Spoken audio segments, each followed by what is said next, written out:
A ver, si pensamos en Napoleón Bonaparte, lo primero que viene a la cabeza son batallas, cañones, estrategias militares. Pues bien, hay que olvidarse de todo eso por un momento.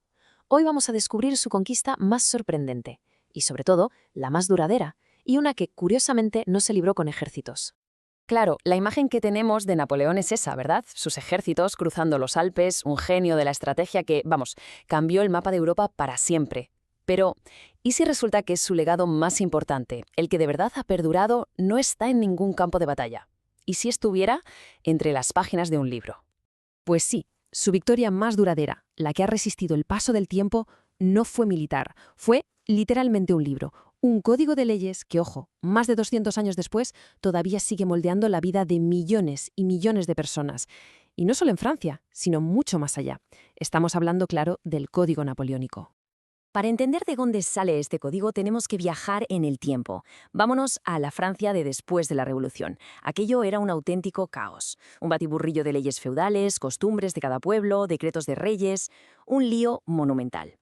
Hacía falta urgentemente poner orden, claridad, una única ley para todo el mundo. Y justo eso es lo que hizo Napoleón. Encargó lo que se conocería como el Code Civil de 1804. Fue una obra de ingeniería legal, una pasada. Y el objetivo era totalmente revolucionario para la época. Crear un sistema de leyes que fuera lógico, que fuera accesible, basado en la razón, no en la costumbre de «esto siempre se ha hecho así». El propio Napoleón quería unas leyes tan claras que cualquier ciudadano pudiera leerlas y entenderlas.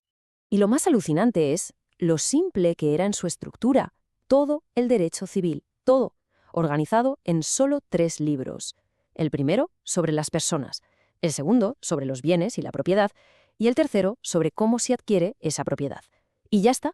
Una estructura súper lógica que lo cubría todo desde cómo casarse hasta cómo comprar una casa. Hay quien lo ha llamado, y con razón, la catedral del derecho civil. Pero ojo, que no todo era tan moderno. No hay que equivocarse. Por un lado, sí, fue un avance brutal. Estableció la igualdad de todos los ciudadanos varones ante la ley y protegió la propiedad privada como nunca antes. Pero por otro lado, consolidó los valores más conservadores de la época. El código estableció una familia superpatriarcal, donde el marido tenía un poder casi total sobre la mujer y los hijos, y ni hablemos de cómo trataba a los hijos nacidos fuera del matrimonio. Bueno, hasta aquí todo bien en Francia, pero la historia se pone interesante de verdad cuando este código tan francés hace las maletas y cruza el Atlántico. Su destino, las Américas, y su primera parada, un lugar bastante inesperado, Luisiana. Claro, ¿qué pasa? Que en 1803 Estados Unidos compra Luisiana. Y ahí se lía. Llega un choque de trenes, cultural y sobre todo legal. Los nuevos jefes, los angloamericanos, querían imponer su sistema, el Common Law. Este sistema, para que nos entendamos, se basa en lo que van decidiendo los jueces caso a caso. Pero la gente de Luisiana, que venía de una tradición de derecho civil europeo, con leyes escritas y claras, veían aquello como un caos, algo totalmente impredecible. El miedo era real, ¿eh? Tenían pánico a perder su forma de entender la ley, su cultura. Hay escritos de la época que lo describen como el horrible caos del common law. Así, tal cual.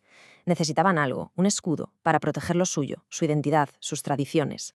Y aquí viene la jugada maestra.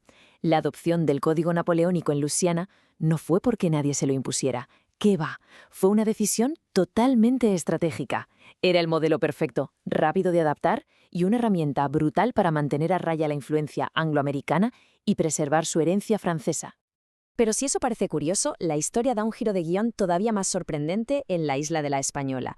Es 1844. La República Dominicana se independiza de Haití. ¿Y qué es una de las primeras cosas que hacen como país libre? Adoptar los códigos franceses. O sea, los mismos códigos que usaban sus antiguos gobernantes. Parece totalmente contradictorio, ¿verdad? Pues la razón es alucinante. Fue por puro odio y repulsión. Los nuevos líderes dominicanos querían borrar del mapa cualquier cosa que oliera a Haití.